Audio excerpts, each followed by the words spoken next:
Iš Lietuvos išvykome dar tamsoje, o kelias ilgas. Važiavome be sustojimo, tarsi norėdami kuo greičiau palikti kasdienybę už nugaros ir pasinerti tai, kas laukia priekyje. Kuo toliau riedėjome į pietus, tuo labiau augo jausmas, kad vykstame ne šiaip į kelionę, o į seną, gilią tradiciją. Į medžioklę, kurioje svarbus ne tik laimikis, bet ir pats buvimas gamtoje, bendrystė, ritualai. Kai pasiekėme Čekiją, rytas jau buvo išaušęs. Kraštovaizdis pasitiko ramus ir švarus. Naktį buvo iškritęs pirmasis sniegas. Jo dar nebuvo daug, bet pakankamai, kad miškai atrodytų lyg lengvai pabarstyti cukraus pudra. Giedras dangus, šaltas oras ir sniego šviesa sukūrė ypatingą nuotaiką. Ta, kurią medžiotojai atpažįsta iš karto. Pirmąją medžioklės dieną susirinkome visi kartu. Medžiotojai, varovai, šunų vedliai. Čekiška medžioklė su varovais turi savitą ritmą ir orumą. Čia niekas nevyksta skubotai. Prieš medžioklę visi dalyviai sustoja į rikiuotę.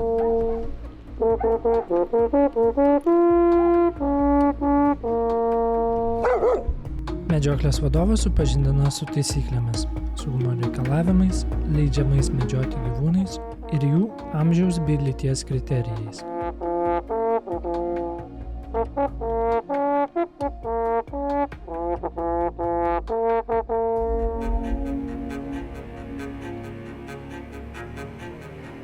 Čekijoje medžioklė laikoma sena ir garbinga tradicija, siekiančia viduramžius.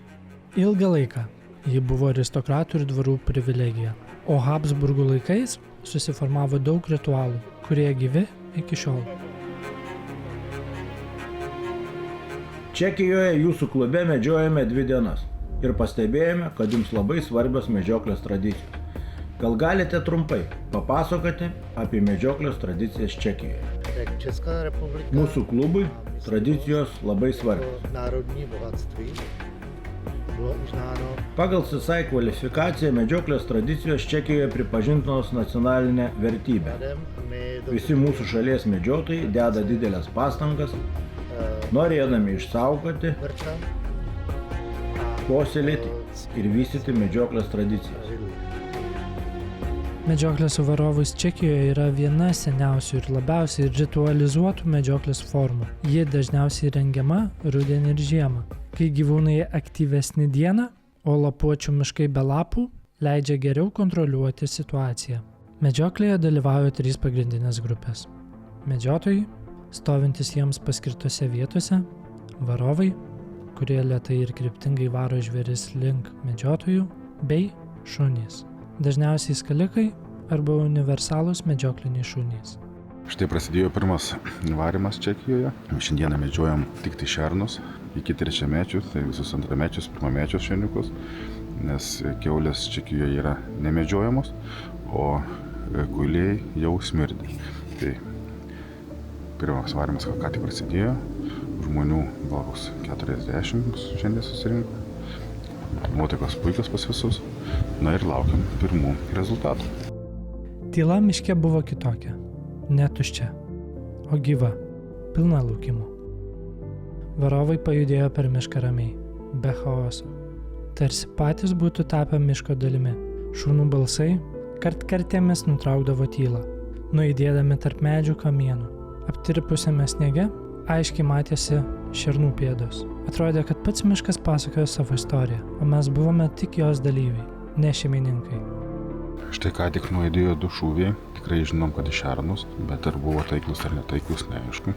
Už nugaros ten toliau stovi vienas medžiotojas, mes vienoje linijoje, dešiniajam flange, varovai artėja, žiūrėsim gal ir mums kažkas pavyks pamatyti nors.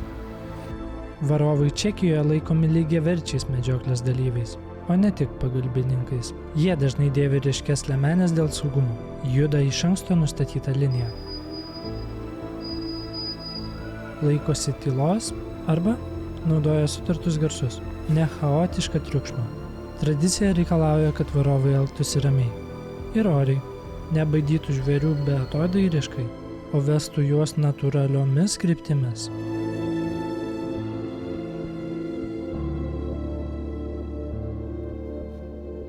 Medžioklė čia suprantama ne tik kaip gyvūnų sumedžiojimas, bet ir kaip gamtos priežiūros bei etikos sistema. Кабанов не было, эти были ланос, как? Ланы? Ланы. Анчевич. Были один рогач красивый и 8 самка с детьми. Тут, Я. с этой стороны шли сюда.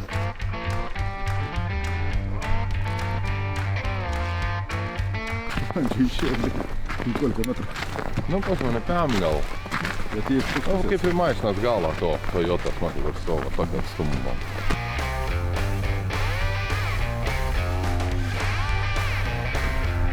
čia stovėjau, man dar nelevačiau. Ta pusė tokia įdomesnė, matai, kad daug kulynų, daug eglynų, pažiūrėk, kokie eglynai po dešinę bus. Pirmas varimas buvo labai ilgas, 3,5-4 valandas, kaip ir tu laukiam. Šūvių buvo 13 per pirmą varimą, sumedžioti 4 šernai. Paskui papietavome, tokie labai greiti pietus, padarė arbatos ir davė sumuštinius su slėgtainiais. Tai vyrai greitai visi užkandom ir vykome į antrą varimą. Čekijos šalyje yra apie 90 000 registruotų medžiotojų. Tai gana daug, turint omeny, jog Čekijoje gyvena apie 10 milijonų žmonių. Mes kalbėjome apie medžiotojų paruošimą. Ar egzaminuose yra klausimai apie tradicijas? Ką jaunas medžiotojas turi žinoti apie tai? Dělá se, no, takhle. Čekijoje norint gauti medžiotojo bilietą, reikia išlaikyti egzaminą. Lovce i teoretické Egzaminas susideda iš kelių sričių. kinologie, Kinologija, myslím, gyvūnų lygos, chov zvěře, šėrimas, gydymas, balistika. zvěře, všechno tady. Medžiotojas turi žinoti apie ginklus. Be viso to, medžiotojams dėstomas medžioklės Ten slengas. Tai medžioklės srityje naudojamos kalbos rūšis, kurią tarp savęs bendrauja medžiotojai. pověděl. Papietavome, girdė, dabar kitą pusę varys. Gal galite apie tai papasakoti smulkiau? Pavyzdžiui, lapė, bebras, šernas turi uodegą. Bet čekų kalboje tai 3 skirtingi žodžiai. Это 3 абсолютно разных слова. По-русски Ar buvo. to žodžius galima kaip nors išversti? Трудно, но вот, допустим, у Pavyzdžiui, bebro uodega teisingai išvertus būtų irklas. Yra logikos. Gyvūnai turi kojas, tai jų bėgimo įrankis. Čekiškai sakoma bėgti, žmonės vaikšto, o žvėris bėgioja. Jūs pasakojote apie gyvūnų akis? Taip, akis mes vadiname šviestuvais, nes kai tamsu, gyvūnų akis šviečia. Per pirmą varimą buvo paleista apie 13 šūvių, kiek dabar yra žinoma, yra sumedžioti 4 šernai. Varimas buvo gan ilgas, praleidom varimą apie kažkur 3,5 valandas. Paskui po varimo susirinkome į aikštelę, papietavome, buvo davę arbatos skanios ir slėgtainių ant duonos su svogūnais. Tai gan įdomiai padaryta, visi greitai užkando. Ir dabar sustojame į antrą varimą. Antras varimas matėm jau 4 danielius, 1 patiną, 3 pateles. O šūvių kol kas nebuvo. Miško keliukas asfaltuotas, privažiavimai visur geri, labai kalnuotos vietos, gražios vietos. Žvėris eina labai tyliai, nes šiandien pirmą dieną pasnigo čia, bet vis tiek jau balta. У нас в Литве Lietuvoje kai kurios žvėris medžiojame be limitų. без лимита. Как у O вас? kaip Čekijoje? U nás Privačiose teritorijose, klubų plotuose arba valstybei priklausančiose medžioklės plotuose yra nustatytas limitas. oblast, klub, tak mají stanovený minimální a Ta limitą sąlygoja plotų dydis, koeficientas, miškai, laukai ir taip toliau. která uživí počet té zvěře. To znamená třeba na Čekijoje plotų valdytojas atsiskaito valstybei apie toje teritorijoje gyvenančių gyvūnų populiaciją. 20 srnců i 1 divočák. Zajac má 2. Pavyzdžiui, konkrečioje teritorijoje yra 20 zuikių, vadinasi pusė jų yra patelė. Tak se to znásobí.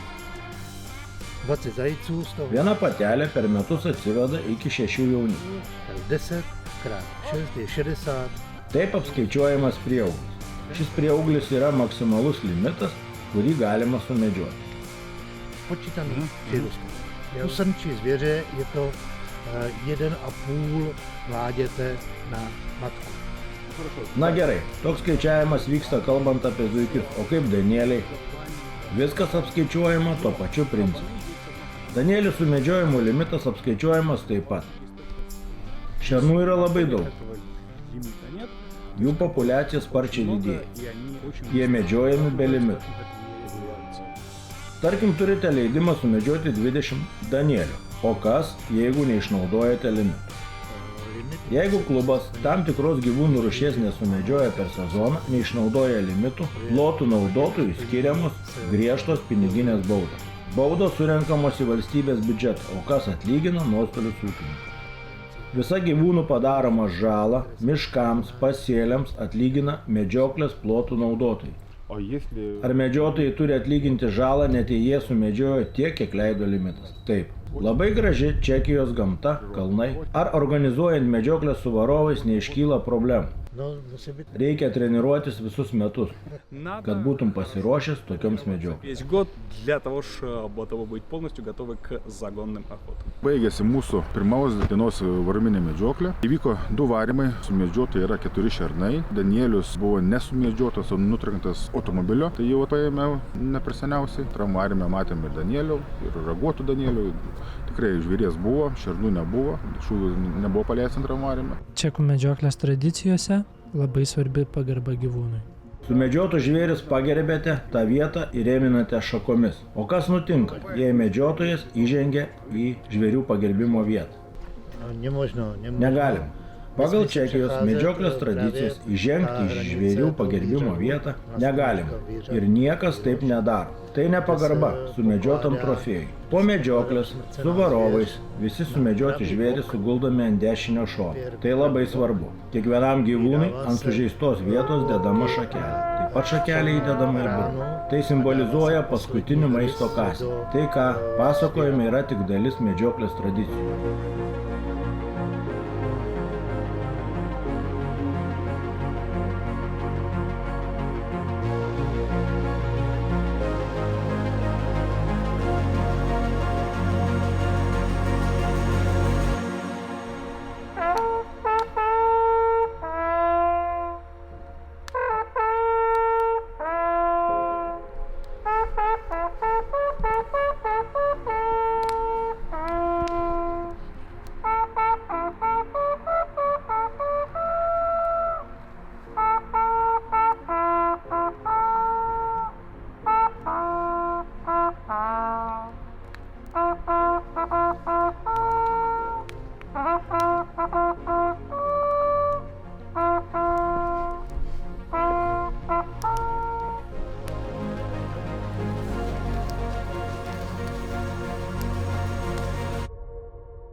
Čekija.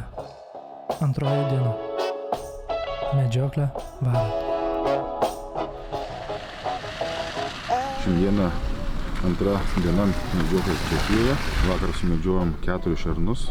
Mūsų komandai lietuvių nepavyko nieko. Matėm daug danielio. O šiandieną, sakė, jau ir danielius medžiosim šernus. Ką jau vyrai renkasi, matom už nugaros.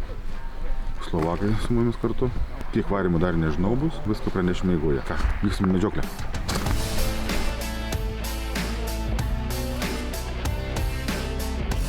Ko laukiam atvykstančių kitų medžiotojų?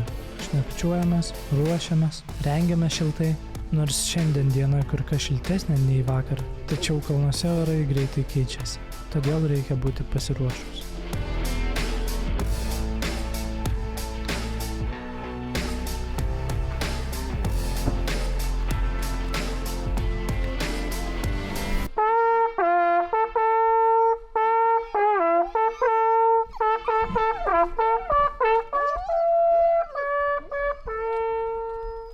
Odsvinok kaban do 2.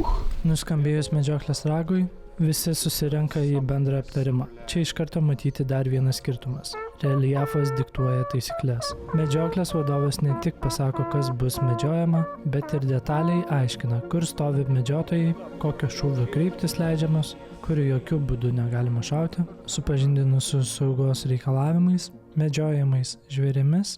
Good luck, guys. Я иду там. А мы? За шефом. Išeiname į stovėjimo vietas. Einame miško takeliu. Kalnuose fonas niekada nebūna tuščias. Už šlaito gali būti kitas šlaitas, takas, kaimas ar net kitas medžiotojas, kurio tu nematai, bet jis ten yra.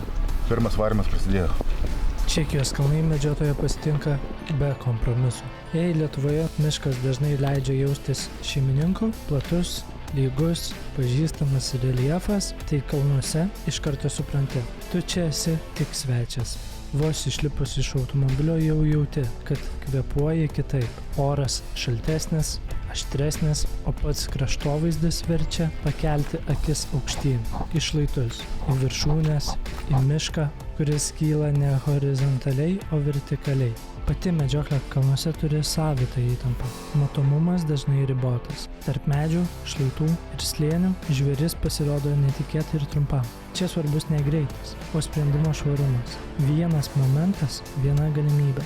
Sniegas, jei jo būna, išduoda pėdsakų, bet kartu sustiprina tylą, todėl kiekvienas judesys tampa girdimas. Šiandien antra diena Čekijoje. Šiandien medžiojam danielius ir šernus. Ką tik prasidėjo pirmas varymas. Šiaip labai vietos įdomios. Pirmą kartą tenka medžioti kalnuose. Tai vaizdelis, wow, tokie vaizdai. Įspūdingai atrodo. Už manęs šituose miškuose pradėjo skambėti. Pradėjo įdėti šuniuko balsas. Turbūt kažką turi. Staiga išgirdau šūvį.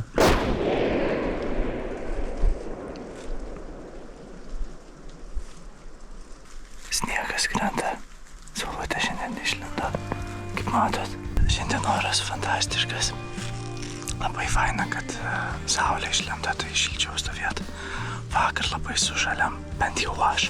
Vakar buvo apie -1, -3, bet pojūtis buvo tikrai šaltesnis. Šiandien šiaip turėjo būti dar šaltesnė diena. Turėjo būti -5. Bent jau ryte kiek žiūrėjau. Bet stovint ant saulutės, tai tikrai yra labai malonu. Šilta, gera. Tai net nesijaučia to šalčio. Pasigirdo varovų garsai. Stovim, laukiam, gal išbėgs kas nors, bent jau pamatyti, ką nors. Būtų faina šiandien. Vakar šiaip matėm Danielio. Jeigu kam įdomu, kokią įrangą naudoju filmavimam, tai turiu Sony kamerą. Sony A7S3 su 300 mm objektyvu. Papildoma baterija, mikrofonas ir žinoma monitorius.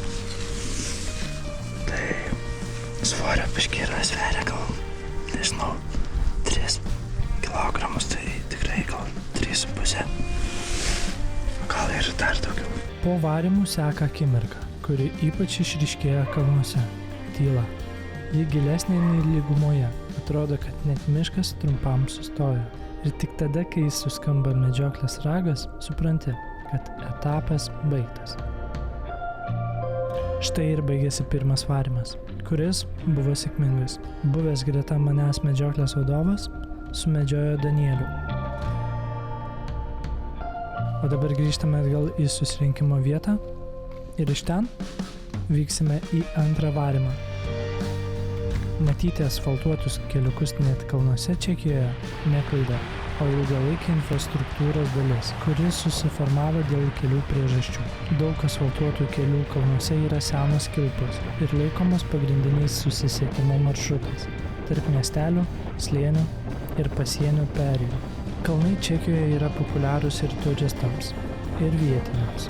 Čia daug slidinėjimo kurortų, vaizdingų kalnų takų, gamtos rezervatų ir rekreacijos zonų. Norint sutalpinti autobusus, automobilius, dviračius ir pėsčiuosius, asfaltas padeda užtikrinti patogų susisiekimą tarp slėnių, kaimų ir atrakcijų. Asfaltuoti keliai palengvina miško ir ūkinės technikos judėjimą, medienos išvežimą ar priežiūros darbus, gelbėjimo ar medicininės operacijas, prieigą prie elektros tinklų ar vandentiekio kalnuose. Net jei pagrindinė funkcija nėra automobiliams, jie tarnauja kaip principiniai jungiamieji keliai, kurie leidžia pasiekti atokesnės vietovės be didelių žvyrkelių ar sunkiai pravažiuojamų takų. Vykstant į antrojo varymo medžioklės susirinkimo vietą, sustojome paimti laimikį.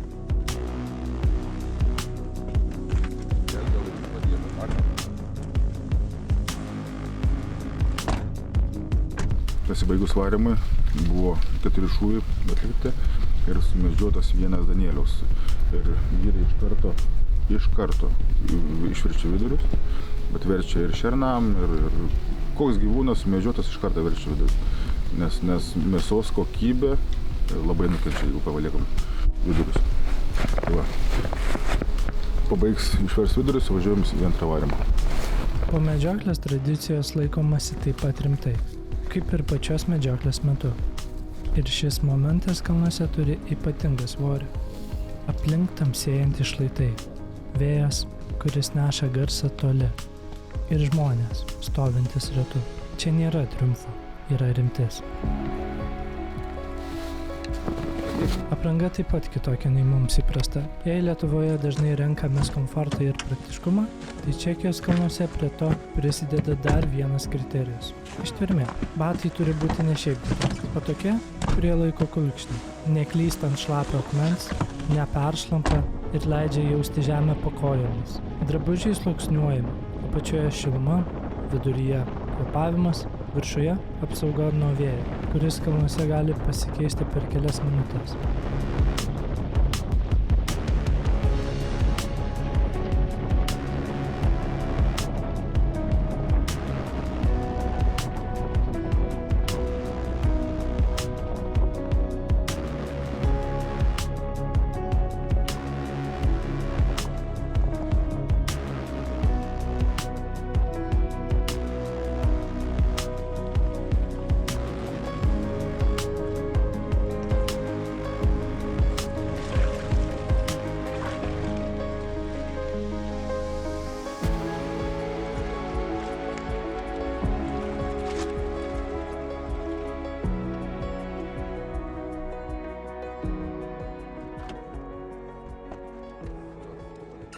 Štai atvykome į antrąją medžioklės varymo susirinkimo vietą.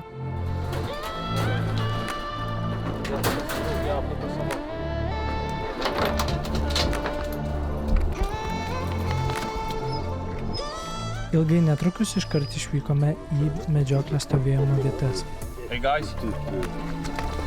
Tačiau, kas laukia prieš akį, mane nustebino. Mes ėjome gilyn į mišką. Į kalnus.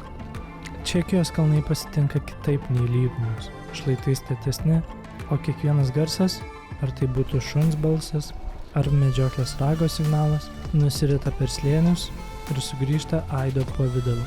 Medžioklė su varovais kalnuose reikalauja ne tik taiklaus šūvio, bet ir rimto pasiruošimo, kantrybės, kuri niekada neatleidžia skubos. Pasiruošimas kalnų medžioklei prasideda dar gerokai anksčiau.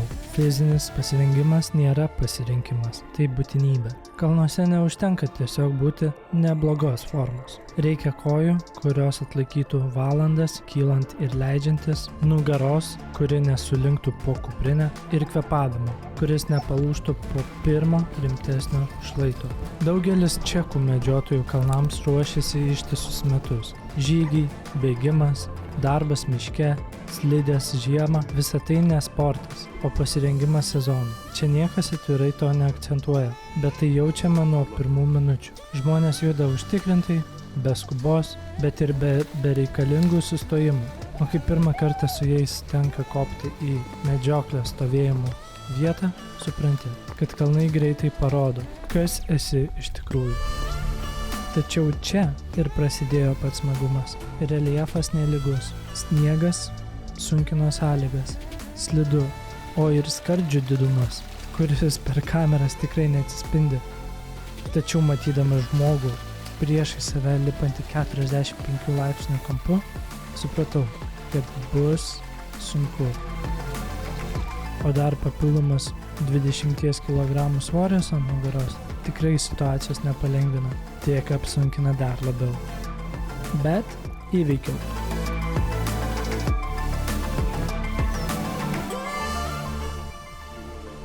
Įsikūriau savo stovėjimo vietoje, na ir neužilgo prasidėjo antrasis varymas.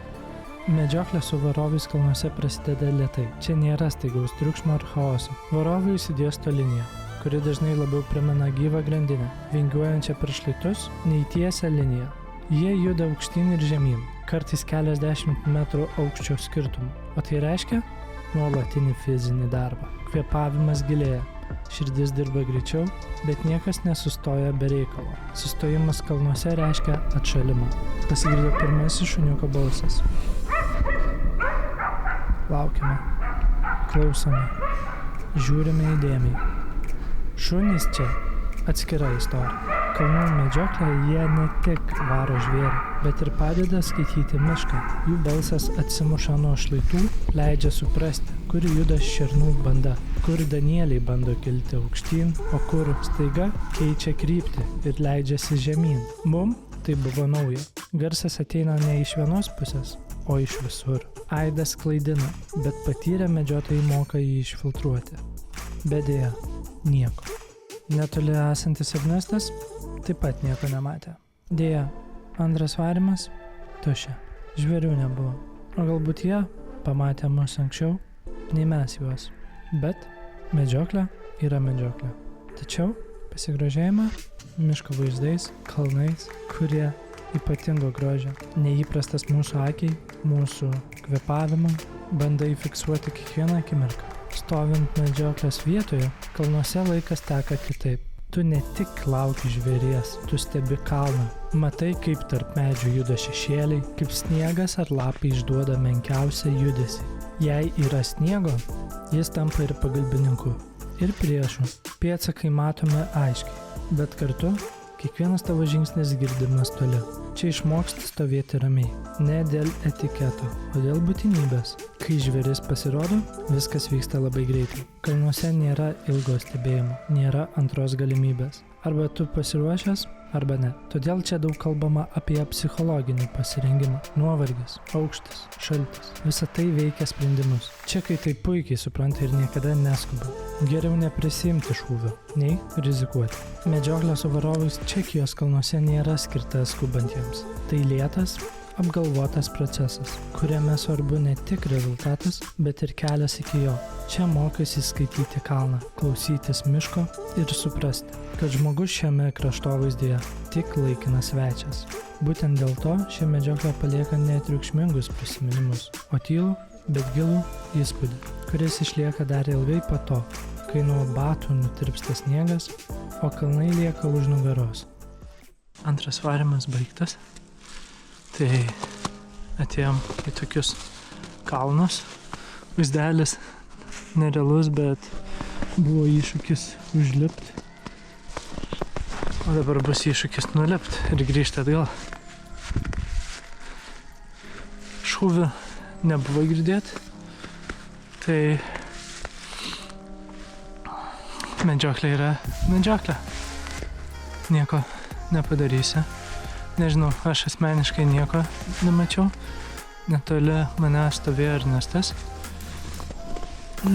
Štai ten. Tai paklausim, ar jisai ką nors matė, bet man atrodo tikrai ne. O kaip kiti, irgi sužinosim. Dabar bandom leistis nuo kalno. Deja, nepavyko labai daug užfiksuoti kadrų, kaip lipom į kalną, nes turėjau kamerą rankose, tai su dideliu objektyvu tai labai sunku buvo filmuoti. Ir tikrai nebuvo tam sutverta kamera. O dabar pasiėmiau GoPro rankytės, tai pėdinu ir va. Tai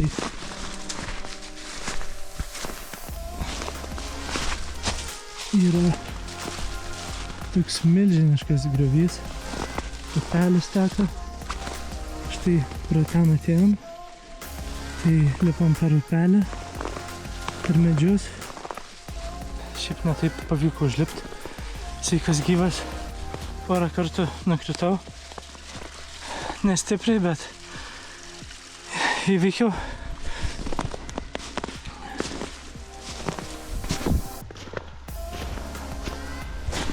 O vaizdelis va toks.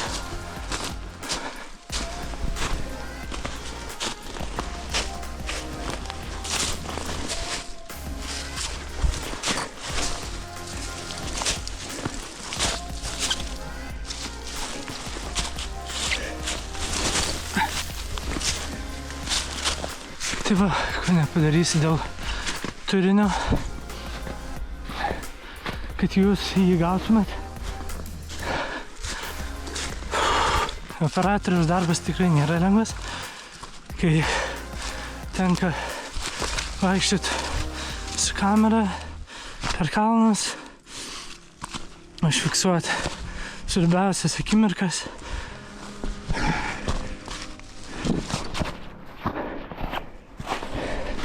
Rizikuoti gyvybę